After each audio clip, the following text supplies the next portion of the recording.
Hello everyone, welcome to class 8 sessions of subject civics, and today we are discussing chapter number 3 and the chapter name is Why do we need a parliament? This is your first session. तो बच्चों हम लोग class 8 का subject civics discuss कर रहे हैं और इसमें हम लोग चैप्टर नंबर 3 डिस्कस कर रहे हैं. चैप्टर का नाम है Why do we need a parliament और ये आपका फर्स्ट सेशन है. So let's start with it. तो बच्चों एक बार शॉर्ट में मैं आपको बताना चाहूंगी कि हमारा जो ये चैप्टर है that is why do we need a parliament. इसमें हम लोग कौन कौन से टॉपिक्स डिस्कस करने वाले हैं. Okay, so the first topic that we are going to talk about is why should people decide.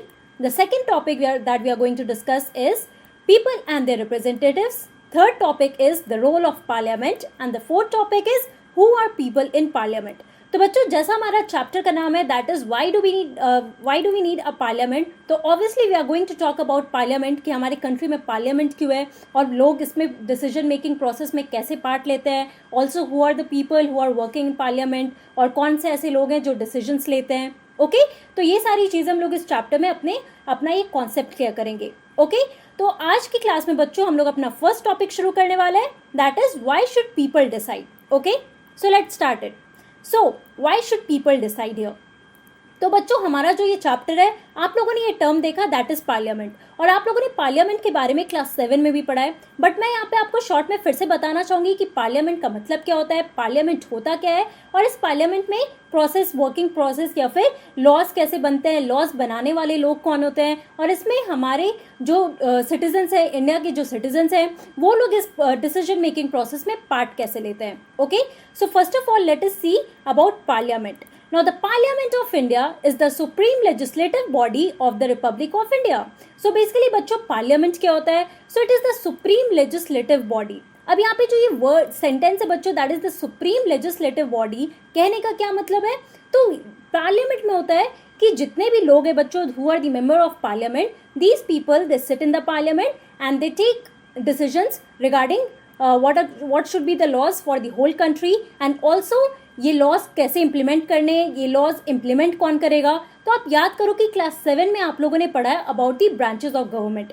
तो उसमें मैंने आपको ये भी बताया था that there are 3 branches of government. पहला है आपका एग्जीक्यूटिव ब्रांच, दूसरा है आपका लेजिस्लेटिव ब्रांच और तीसरा है आपका जुडिशरी ब्रांच. तो बच्चों एग्जीक्यूटिव ब्रांच क्या करता है कि जितने भी लॉज हैं इम्प्लीमेंट करने का काम होता है एग्जीक्यूटिव ब्रांच का. लेकिन हम लोग अगर लेजिस्लेटिव ब्रांच की बात करें तो लेजिस्लेटिव ब्रांच क्या करता है, तो इसमें जितने भी मेंबर्स होते हैं बच्चों, जितने भी लोग होते हैं लेजिस्लेटिव बॉडी में, तो उनका काम होता है लॉज बनाना और इम्प्लीमेंट कौन करते हैं, वो एग्जीक्यूटिव ब्रांच इम्प्लीमेंट करते हैं. राइट, तो यहाँ पे जो हमारा पार्लियामेंट है बच्चों, now it is the legislative body. Okay, तो आपको यहाँ पे ये टर्म याद रखना पड़ेगा that parliament is the supreme legislative body of the republic of India where the supreme decisions और all the decision has to be taken by the leader here.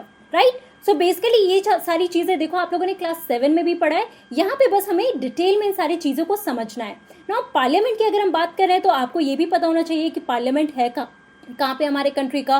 So it is located in New Delhi. Again this is another important point that you have to remember कि parliament कहाँ पे है. तो यहाँ पे आप देख सकते हो now this is the picture of parliament and it is located in New Delhi. So remember this point here. Also, the parliament is composed of the president of India and the 2 houses. Now, parliament में क्या होता है बच्चों? Now, parliament is composed of the president of India. Okay, जो हमारे executive head है that is the president of our country India and also the 2 houses जिसका नाम है लोकसभा और राज्यसभा. अब लोकसभा और राज्यसभा के बारे में बच्चों हम लोग अपने आगे के सेशंस में पढ़ेंगे. ओके, जब हम पार्लियामेंट के बारे में डिटेल में डिस्कशन करने वाले हैं. यहाँ पे बस आपको समझना है कि पार्लियामेंट में क्या होता है. तो यहाँ पे 2 पॉइंट अगेन आपके लिए इंपॉर्टेंट है. First is that it is composed of this President of India and also the 2 houses and it is the supreme legislative body of our country. और बच्चों ये क्लास 7 में अगेन आप लोगों ने पढ़ा है that India is a democratic country, right? तो यहाँ पे हमारा क्वेश्चन क्या है that why should people decide, कि लोगों को डिसाइड क्यों करना है. तो बच्चों डेमोक्रेसी में आप लोगों ने क्या पढ़ा था that democracy is rule of the people for the people and by the people. तो यहाँ पे देखो अल्टीमेट डिसाइडिंग फैक्टर कौन है बच्चों, obviously the citizens of our country India. तो अगेन अब इंपॉर्टेंट क्या है समझना कि लोग डिसाइड क्यों करेंगे. तो चलो अब हम लोग एक बार हिस्ट्री में थोड़ा जाते हैं एंड लेट अस सी कि इंडिया जब इंडिपेंडेंट नहीं हुआ था तो उसके पहले हमारे कंट्री में कैसा सिनेरियो था और why was the need felt कि हमारे कॉन्स्टिट्यूशन में ये सारे लॉज आए और यहाँ पे क्या डिसाइड किया गया that each and every citizen has the right to vote, जो मैं अभी आपको बताने वाली हूँ. ओके तो बच्चों ये आपको अगेन पता होगा that India became independent on 15th August 1947, right? Quite easy to understand here. अब हम देखते हैं कि बिफोर इंडिपेंडेंस क्या सिनेरियो था हमारी कंट्री में, कि जो लॉज बनते थे वो लॉज बनाने वाले कौन थे, और ये क्या हम जो लोकल लोग यहाँ पे रहते थे, जो इंडिया के सिटीजन्स थे, क्या वो डिसाइडिंग फैक्टर थे, क्या उन लोगों को पावर दिया गया था डिसाइड करने का, टू चूज द लीडर्स. तो ये सारी चीज़ें हम यहाँ पे समझने की कोशिश करते हैं. So before independence was a long and difficult struggle in which many sections of society participated.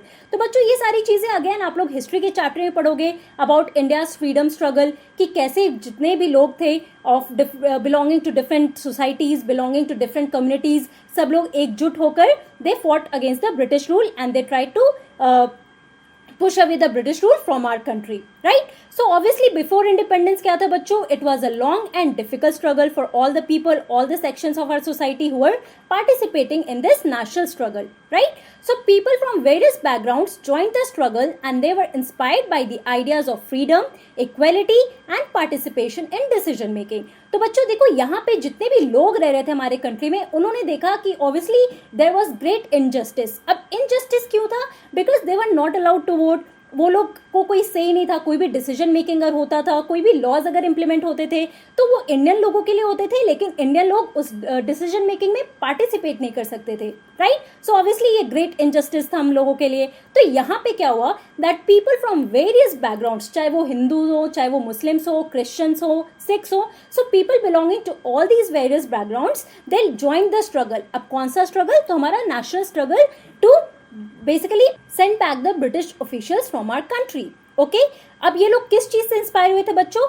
So they were inspired with this idea of freedom. अब आइडिया ऑफ फ्रीडम या फिर इक्वलिटी या फिर पार्टिसिपेशन डिसीजन मेकिंग, तो ये सारी चीज़ें देखो, इन सब चीज़ों के बारे में लोगों को धीरे धीरे पता चलने लगा और उन लोगों ने बहुत सारे डिमांड्स करने लगे जो हमारे नेशनलिस्ट लीडर्स थे, right? For example Mahatma Gandhi, Jawaharlal Nehru, Subhash Chandra Bose. तो जितने भी हमारे नेशनलिस्ट लीडर्स थे बच्चों, उन लोगों ने ये सारे डिमांड्स करने लगे about the idea of equality, idea of freedom, कि उनको फ्रीडम मिलना चाहिए, ऑल्सो उनको इक्वली ट्रीट किया जाना चाहिए. Apart from that they should participate in decision making. Okay, now let us see that what happened after that. Now under the colonial rule, the people had lived in fear of the British government and did not agree with many of the decisions that they took. अब colonial rule कहने का क्या मतलब है बच्चों? Obviously the British rule that was in our country before independence. Okay? अब यहाँ पे लोग बहुत डरे हुए रहते थे, वो बहुत fear में रहते थे. क्यों रहते थे? Because they were not agreeing कि जो भी ब्रिटिशर्स थे, जो भी ऑफिसर्स थे बच्चों, ब्रिटिश ऑफिसर्स थे, वो लोग जो भी डिसीजन ले रहे थे हमारे कंट्री के लिए, so obviously that was not good for the people who are living in our country.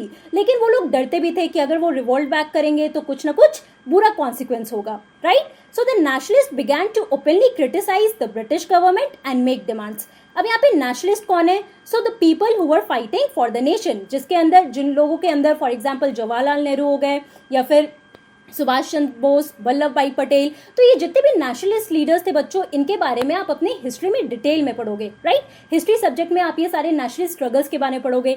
यहाँ पे समझना इंपॉर्टेंट क्या है कि बिफोर इंडिपेंडेंस सिनेरियो कैसा था हमारे कंट्री में. क्या लोगों को इक्वल राइट्स मिला था? क्या उनको वो फ्रीडम मिला था जो आज के डेट पे हमारे कंट्री में हमारे कॉन्स्टिट्यूशन में दिया गया है? ऑब्वियसली नॉट, क्योंकि आप ये सारी चीज़ें पढ़ रहे हो तो यहाँ पे आप देख सकते हो कि लोग रिवोल्ट कर रहे थे. दे वर बेसिकली स्ट्रगलिंग कि उनको ये सारी फ्रीडम, ये सारी जितने भी राइट्स हैं जो वो डिजर्व करते हैं, वो सारी राइट्स उनको मिले, है ना? So the Indian National Congress founded in 1885 demanded that there be elected members in the legislature with a right to discuss the budget and ask question. तो कॉन्सिक्वेंटली आप देखो क्या होने लगा कि जो भी हमारे कंट्री में नेशनलिस्ट लीडर्स थे, they who were fighting for the freedom of our country, तो उन लोगों ने बहुत सारे डिमांड्स रखे और इसी के रिजल्ट में क्या हुआ बच्चों? एक पार्टी फॉर्म हुआ था हमारे कंट्री में जिसका नाम है इंडियन नेशनल कांग्रेस. ओके, अब आज की डेट पे अगर आप न्यूज़ देखोगे तो आपको पता चलेगा बहुत सारे पार्टीज है, बीजेपी, कांग्रेस, या फिर आप देखो साउथ में भी आपको बहुत सारे पार्टीज मिलेंगे. तो इन सब के बारे में आप डिटेल में आप लोगों ने, अगेन मैंने जैसे कहा, क्लास 7 में भी पढ़ा है, राइट? यहाँ पे बस आपको ये जो भी आप लोगों ने पहले पढ़ा वो कॉन्सेप्ट यहाँ पे आपको अच्छे से क्लियर करना है, राइट? तो उसी में आप देखो कि इंडिया के इंडिपेंडेंस के पहले सबसे बड़ा पार्टी कौन था हमारे कंट्री में? तो था Indian National Congress that was founded in 1885. Now what they demanded? So they demanded that there be elected members in the legislature. तो मैंने आपको जैसे समझाया लेजिस्लेचर क्या होता है बच्चों? So the people who are there in this legislature, वो लोग लॉज को बनाते हैं, ओके और इम्प्लीमेंट करने का काम किसका होता है, एग्जीक्यूटिव ब्रांच का। तो जो भी लॉज लेजिस्लेट कर रहे हैं या जो लॉज बना रहे हैं, तो उसमें हमारे इंडियन नेशनलिस्ट लीडर्स ने क्या डिमांड किया कि हमारे कंट्री से भी हमारे इंडियन मेंबर्स भी उस पार्टी में होने चाहिए, राइट। इस लेजिस्लेटिव बॉडी में इंडियन मेंबर्स भी होने चाहिए, जो हुआ नहीं करते थे, okay. And they should be given the right to discuss the budget and also ask questions। मतलब उस टाइम पे जो भी बजट बनता था डिफरेंट लॉज के लिए, जितने भी बजट्स बनते थे आज के डेट पे जैसे हमारे पार्लियामेंट वर्क होता है बच्चों, उसी टाइम पे वैसा भी पार्लियामेंट वर्क करता था, लेकिन एक प्रॉपर पार्लियामेंट नहीं हुआ करता था, राइट। लेकिन जो भी लॉ मेकिंग प्रोसेस हुआ करता था, तो हमारे जो नेशनलिस्ट लीडर्स थे उनका डिमांड था कि उनको इस लेजिस्लेचर में पार्ट लेना चाहिए, and also they should be given the right to discuss the budget and also ask various questions, right, कि इतने बजट्स या कोई भी लॉज है वो पास क्यों हो रहे हैं। तो इतने सारे डिमांड्स होने लगे बच्चों। तो as a result what happened, so as a result Indian Council Act of 1909 was passed. अब ये ईयर 1909 में पास हुआ था, इसलिए हम लोग इसको इंडियन काउंसिल एक्ट ऑफ 1909 कहते हैं। इसके अलावा इस एक्ट का क्या नाम है बच्चों, इस एक्ट को हम लोग ये भी कहते हैं मॉर्ले मिंटो रिफॉर्म्स। अब ये मॉर्ले मिंटो रिफॉर्म्स क्यों कहा जाता है, तो जब आप हिस्ट्री पढ़ोगे then you will read that जो भी यहाँ पे ब्रिटिश ऑफिशियल्स रूल करते थे बच्चों, तो यहाँ पे जो हेड हुआ करता था उसको हम लोग क्या कहते थे, गवर्नर जनरल कहा करते थे। और जो भी गवर्नर जनरल या फिर सेक्रेटरी हुआ करते थे बच्चों, उन्हीं के नाम पे ये सारे एक्ट्स हुआ करते थे, कि उनके रूल में या उनके रीन में जो भी एक्ट्स बनते थे उसी के नाम पे ये सारे एक्ट्स हुआ करते थे, जो भी गवर्नर जनरल हुआ करते थे, राइट। तो उस टाइम पे आपके गवर्नर जनरल थे लॉर्ड मॉर्ले, और मिंटो जो थे बच्चों वो सेक्रेटरी ऑफ स्टेट थे, राइट। सो बेसिकली इसी बेसिस पे ये पूरा आपका नाम पड़ा। ऑल्सो ये एक्ट हमारे लिए इंपॉर्टेंट क्यों है, let us understand that. So it was the first attempt to introduce a representative element, that is indirect elections were introduced. अब इस एक्ट में क्या हुआ बच्चों कि इंडिया के लोगों, जो भी इंडिया में लोग थे या फिर जो भी नेशनलिस्ट लीडर्स थे, so they were given a right to represent themselves, right. Indirect elections introduce किया गया था हमारे कंट्री में for the first time, but as a result of it what happened, they did not allow for all adults to vote nor could people participate in decision making। लेकिन यहाँ पे देखो कि लोगों की डिमांड को पूरा नहीं किया गया था। लोगों का क्या डिमांड था, that they should be given equal right, apart from that they should be given the right to vote also in the decision making process। लेकिन यहाँ पे क्या हुआ, that all the adults were not allowed to vote, also people could not participate in decision making। तो आप लोगों ने class 7 में भी इक्वालिटी के बारे में पढ़ा था, and you read about the equal rights to vote। तो हमारे कंट्री में आपको पता है बच्चों की सबसे बेसिक राइट क्या मिला है सिटीजन को, राइट टू वोट। मतलब जितने भी लोग एलिजिबल हैं who are above the age of 18 has the right to vote, right. लेकिन उस टाइम पे आप देखो, अगर हम बिफोर इंडिपेंडेंस की बात कर रहे हैं, तो उस टाइम पे लोगों को, या जो सिटीजन्स थे हमारे कंट्री के, they were not given the right to vote, right. अब आप देख सकते हो कितना बड़ा इनजस्टिस था कि हमारे कंट्री में ही सारे लॉज बन रहे हैं, हमारे लोगों के लिए सारे लॉज बन रहे हैं, but we are not the deciding factor, हम लोग नहीं डिसाइड कर सकते थे। इसीलिए उस टाइम पे हमारा कंट्री डेमोक्रेटिक कंट्री नहीं हुआ करता था। It was only after independence that India became a democratic country, right? Also, the dreams and aspirations of the freedom struggle were made concrete in the Constitution of Independent India that laid down the principle of universal adult franchise. Okay, that is that all adult citizens of country have the right to vote. तो बच्चों अब हम देखते हैं कि what are the changes that took place after India got its independence, right? तो एक तरफ हम लोग ने क्या देखा, that before independence the nationalist leaders they were trying to get basic rights, जैसे राइट टू फ्रीडम या फिर equality, apart from that they should participate in decision making process. तो ये बेसिक राइट्स थे जो उस टाइम वो लोग डिमांड कर रहे थे। लेकिन वो सारे राइट्स भी आप देखो, जब हम लोग इंडिया काउंसिल एक्ट ऑफ 1909 पढ़ते हैं, तो उसमें हम लोगों ने देखा कि पूरी तरीके से फ्रीडम हमें नहीं मिला था, द राइट टू वोट या to participate in the decision making process, right. लेकिन अब जब इंडिया को इंडिपेंडेंस मिला, उसके बाद देखो क्या चेंजेस आए। So obviously the first change that we see is that the making of the constitution. अब आप लोगों ने कॉन्स्टिट्यूशन के बारे में भी अपने फर्स्ट चैप्टर में पढ़ा है। तो कॉन्स्टिट्यूशन क्या है बच्चों? So it is a document that consist of the laws according to which our country is governed, right. और उस कॉन्स्टिट्यूशन में आप देखो क्या लिखा हुआ है। So it led the constitution it laid down the principle of universal adult franchise. Again ये जो आपका कॉन्सेप्ट है अबाउट यूनिवर्सल अडल्ट फ्रेंचाइज, इसके बारे में भी आप लोगों ने पढ़ रखा है ना। अब यूनिवर्सल अडल्ट फ्रेंचाइज क्या है बच्चों? So it is the right that all the adult citizens of the country have the right to vote. अब ये adult citizens कौन है हमारे country के? So people of the age 18 or more than that have the right to vote. अब आप देखो ये हमारी कंट्री में एक मेजर चेंज आया that people they started taking part in the decision making process. अब ये डिसीजन मेकिंग प्रोसेस क्या होता है बच्चों?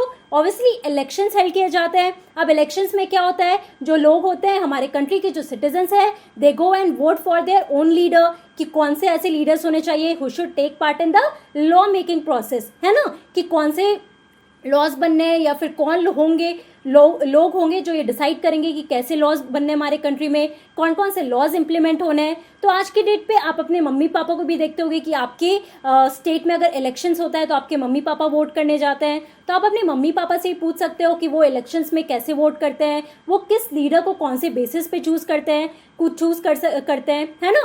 तो ये सारी चीजें आप यहाँ पे समझ सकते हो कि why it is important for people to decide. Obviously, because our country is a democratic country and it is the rule of the people for the people and by the people. तो यहाँ पे basic decision लेने वाले लोग कौन है? Obviously the citizens of our country, है ना. Now this shows the equality कि हमारे कंट्री में इक्वलिटी कैसे दिखेगा कि हर एक इंडिविजुअल को उनका एक डिसीजन लेने का राइट मिला है ना. And that is through the right to vote, okay, through the process of election. अब इस चैप्टर में हम लोग इसी तरीके से समझने वाले हैं कि इलेक्शंस में जो सिटीजन्स होते हैं बच्चों, वो जिनको वोट देते हैं तो वो लोग कौन होते हैं और वो पार्लियामेंट में कैसे डिसीजंस लेते हैं, लॉज कौन कौन से हैं जो हमारे पार्लियामेंट में होते हैं. तो ये सारी चीजें अब हम लोग आगे की सेशंस में समझने की कोशिश करेंगे. ये एक बैकग्राउंड था जहाँ पे आपको ये समझना था कि प्री इंडिपेंडेंट इंडिया किस तरीके का हुआ करता था, कौन क्या लोगों को डिसीजन मेकिंग प्रोसेस में उनको वो पार्ट मिलता था या फिर उनको वो पार्ट नहीं मिलता था. तो आप ये पॉइंट समझ चुके हो कि जब इंडिया इंडिपेंडेंट नहीं हुआ करता था तो ऑब्वियसली लोगों को वो बेसिक राइट्स नहीं मिले थे. लेकिन आफ्टर इंडिया बिकेम इंडिपेंडेंट तो हमारे कॉन्स्टिट्यूशन में जो बेसिक प्रिंसिपल्स दिए हुए हैं उसमें एक बेसिक प्रिंसिपल क्या है बच्चों? Obviously the right to vote that has been given to all the citizens of our country and the adult citizens. तो यहाँ पे आप इंपॉर्टेंट पॉइंट याद रखना कि आप सोच होंगे that you are also the citizen of this country, लेकिन आपको ये राइट क्यों नहीं मिला है वोट करने का? लेकिन the right has been given to the adult citizens. Okay, and who are these adult citizens? So the people who are of the age 18 या more than that, right? अब सिंस हम लोग इलेक्शंस की बात कर रहे हैं बच्चों, so let us see that voting कैसे होती है हमारी कंट्री में. तो पहले हमारे कंट्री में जब वोट हुआ करता था बच्चों तो बैलेट पेपर में हुआ करता था. लेकिन अगर हम बात करते हैं 2004 की, तो 2004 के जनरल इलेक्शंस में ईवीएम्स यूज होने लगा. अब ये ईवीएम्स क्या है? So it is the electronic voting machine. Okay, अब इलेक्ट्रॉनिक तरीके से वोटिंग किया जाने लगा था. ये आप देखो, this is the picture of electronic voting machine जिसमें कि कोई भी इंडिविजुअल जाता है and they can press for their the party that they want to vote, right. यहाँ पे आप देख सकते हो बहुत सारे पार्टीज के यहाँ पे लिस्ट में नाम लिखे हुए हैं, उनका कौन सा सिंबल है वो भी लिखा हुआ है, और जो भी इंसान को मन करता हो वो जिस भी पार्टी को वोट देना चाहता है बस वो वहाँ पे क्लिक कर सकता है, right. So let us read about EVMs here. Now EVMs were used throughout the country for the first time in 2004 general elections. The use of EVMs in 2004 saved around 1,50,000 trees which would have been cut to produce about 8,000 tons of paper for printing the ballot papers. तो जैसे मैंने आपको बताया कि पहले 2004 के पहले अगर इलेक्शंस होता था बच्चों तो लोग वोट कैसे करते थे? सो it was through the ballot papers. Okay, papers में नाम दिया जाता था, वो उसके अकॉर्डिंग वो अपना उसी को वोट देते थे और वो सबमिट करते थे अपना vote in that ballot paper, right. लेकिन आप देखो 2004 के बाद क्या होने लगा? बेसिकली 2004 के जनरल इलेक्शन में ईवीएम यूज होने लगा. अब ये ईवीएम क्या है? इलेक्ट्रॉनिक वोटिंग मशीन है, राइट. ये इलेक्ट्रॉनिक प्रोसेस के थ्रू वोटिंग शुरू होने लगा और इसके रिजल्ट में क्या हुआ बच्चों? That because of the use of EVMs in 2004 almost 1,50,000 trees were saved. अब आप सोचो 1.5 लाख ट्रीज को बचाया गया. अब आपको ये भी पता है कि ट्रीज के थ्रू ये पेपर हमें मिलता है ना. तो ऑब्वियसली 8,000 टन पेपर्स यूज होते थे बच्चों for the printing of this ballot paper जिसके थ्रू वोटिंग किया जाता था. अब इससे बहुत सारे ट्रीज भी बचने लगे और आपको ये भी पता है कि हमारे कंट्री में it is really important for us to save the trees, right. इसीलिए आप देखो अब आज के डेट पे जो इलेक्शन होता है बच्चों उसमें इलेक्ट्रॉनिक वोटिंग मशीन यूज किया जाता है जहाँ पे लोग जाते हैं और वो अपने कैंडिडेट को वोट करते हैं just by pressing in front of that particular symbol जो भी उनके पार्टी का है. Okay, so this is how you can understand कि पूरा ये इलेक्शन प्रोसेस होता है हमारे कंट्री में, राइट? तो बच्चों आज की क्लास में हम लोगों ने क्या पढ़ा? In today's class, we discussed about parliament, as in what is parliament. So it is the supreme legislative body of the Republic of India. उसके बाद मैंने आपको brief introduction दिया कि प्री इंडिपेंडेंट इंडिया किस तरीके का था, कौन वो लोग थे जो डिसीजंस लिया करते थे, and also what happened after India got independent, what were the changes that took place. और फिर हम लोगों ने समझा that why should people decide, क्योंकि हमारा कंट्री एक डेमोक्रेटिक कंट्री है. और डेमोक्रेसी का क्या मतलब होता है बच्चों?